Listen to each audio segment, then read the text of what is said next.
What's the meaning of black economy?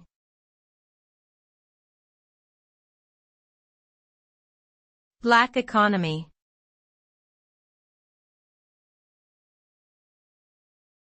Black economy.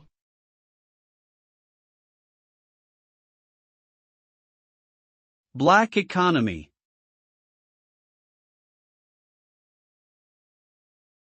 Black economy.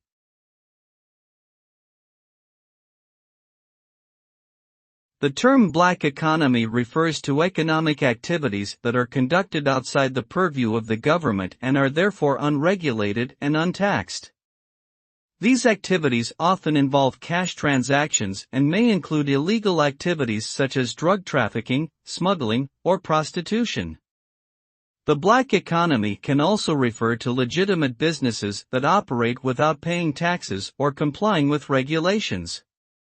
These activities can have a negative impact on the overall economy by reducing tax revenues and creating unfair competition for legitimate businesses.